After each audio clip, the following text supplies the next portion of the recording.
Chairman ng Senate Blue Ribbon Committee, Senator Marcoleta. Magandang umaga po. This is Aljo Bendio, sir. Live na po tayo sa DZXL 558. Senador, kumusta? Good morning. Good morning, Aljo. Good morning sa ating mga tagapakinig. Opo. Ano po ang aasahan ng taong bayan sa susunod na pagdinig at kailan ho ito isasagawa, Senador? Tungkol naman ito sa pagbusisi po ninyo sa mga maanumalyang flood control projects, itong hearing na ito, Senator. Naitakda sa September 8, Aljo, no? Yung kasunod na paghihiring natin dito sa maanumalyang flood control projects. Oo. Ano po ang asahan kaya natin dito, sir? At lumabas na ho yung nagpakita na ho ang ilang mga kontratista at napag-usapan doon yung mga licenses for rent. May mga investigation pa ng irregularidad dito sa Philippine Contractors Accreditation Board. Opo, at mga fraud audit ng COA. Senator Marcoleta. Kung mapapansin nyo, Aljo, yung naging trajectory kahapon, yung possibility na ma-dispense yung criminal prosecution para sa kanila. Ngunit kinakailangan nilang makipag-cooperate, kailangan maituro nila yung malalaking taong responsable dito kasi halata naman na sila, nagpagamit din sila talaga. Kaya makikita yung mga senaryo ng pagdating ng AMLAC halimbawa, papasok ang AMLAC dyan, papasok ang PICAB, papasok ang Bureau of Immigration, papasok ang Civil Service Commission, at iba't iba pang ahensya ng ating pamahalaan. Kung nakipag-engage na rin kami sa BIR, para makita nila yung senaryo na hindi lamang planter ito, malinaw na planter. Gusto ko kasi na sila magkaroon ng option na wag na natin kayong i-prosecute kasi maaaring hindi naman kayo ang most guilty. Pero kinakailangan ituro ninyo yung mas malalaking taong nasa likod ng mga ito para sa ganoon ganap nating matukoy, mabigyan talaga ng solusyon itong problema ito. Yun inilatag ko kahapon. Ngayon, siyempre itong mga susunod na araw, maaaring mag-isip sila. Kailangan i-plot mo yung idea na yun. Kasi sabi ko, plunder lahat ito talaga. Opo. Papayag ba kayo na kayo lang ang tamaan nito? Yung mga responsableng malalaking tao ay nakangiti lang. Okay. Parang magiging state witness, ika nga. Parang ganun ang teorya niyan, Senator? Ganun ang ipinoplot namin sa kanila at sana ikagatin nila dahil medyo mabigat din ang option na yun. Mawala namang madali para sa kanila. Kaya lang, nasangkot kayo dyan. Pumayag kayo sa matagal na panahon. Ginagawa niyo yan. So may sakripisyo talaga. Kaya lang, ang option namin, maring hindi na kayo masama sa criminal prosecution. Pero, alam naman ninyo, meron kayong civil liability. Bayaran ninyo yung nawala sa gobyerno at magturo nga kayo nung mga taong may talagang direktang may kinalaman dito. So attachment na lang kung sakasakali doon po sa kanila mga ari-arian. Kung mapapatunayan ito po'y mga ill-gotten, Senador. Ganun nga yun. Talagang may sakripisyo sa panig nila. Pero talagang they have to bite the bullet. Opo. May mga suwestyon na ito pong mga ghost projects na ito, Senador, at mga substandard. Uulitin yan, tatrabahuin uli nito mga tiwaling mga kontratista na hindi na po magbabayad ng gobyerno. I-charge na po sa kanila yan.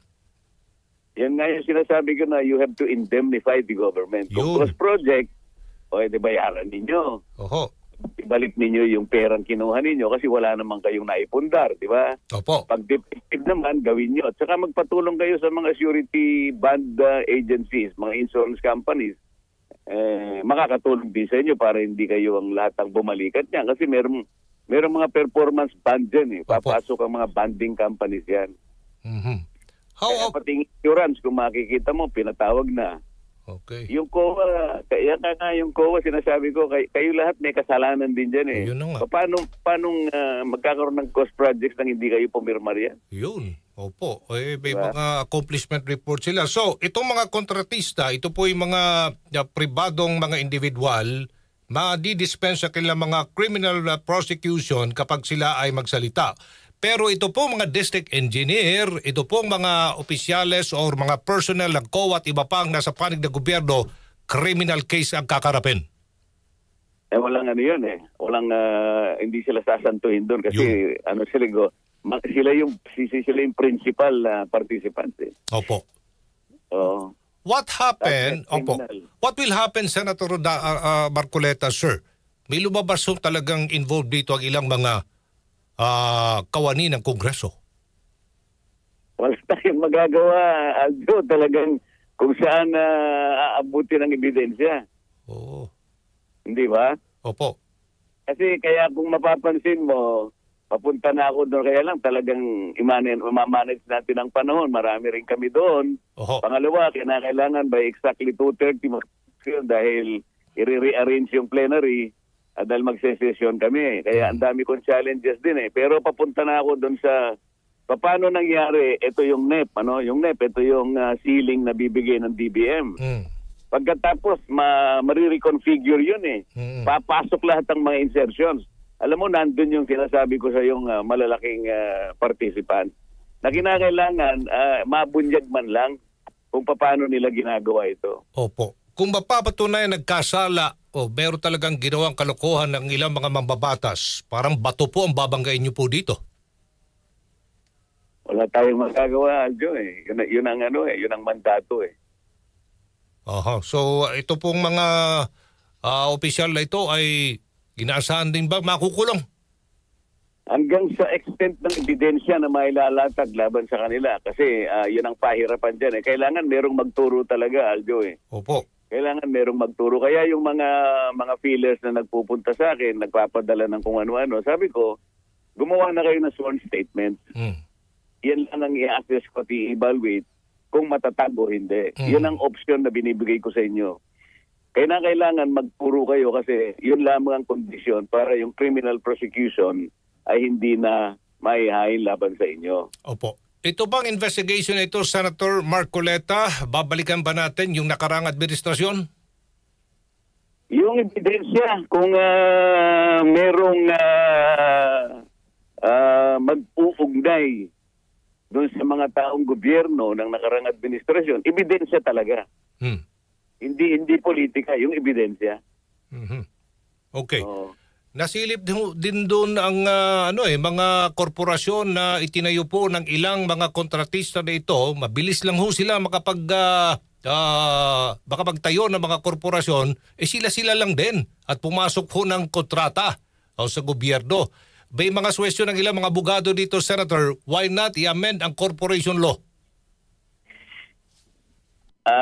Pwede rin yan. Magkakaroon din kasi nga itong ginagawa naman namin in aid of legislation. Pero kitang-kita mo, may sabwatan sa ng Philippine Contractors Accreditation Board. Pati yung PhilTEPS nga natin dapat yung mga na-blacklist na ng mga contractors, hindi na dapat pinapayagan yung malinaw naman nasa website nila eh. So makikita mo rito pinapayagan eh. Pag na-blacklist, halimbawa kahit isang taon lang o 2 taon, wag ko yun, hindi ko isasali yun. Batik na yun eh. Ang dami naming, ako sa akin lang, madami ko nang nakikita eh. Opo. So, sige po, Senator Marcoleta, abangan na lang ho namin ang susunod na pagdinig po dito. Nakatutok po ang taong bayan dahil sasaktan ho kami. Opo, taong bayan, dito po sa nangyaring ito. Hindi lang ho milyon pinag-usapan eh. Bilyon o trilyon. Salamat. At magtiyaga lang sana. Sana magkaroon ng konting pasensya kasi malawak ito at saka masyadong malaki. Opo. Oo. Thank you, Aljo. Thank you.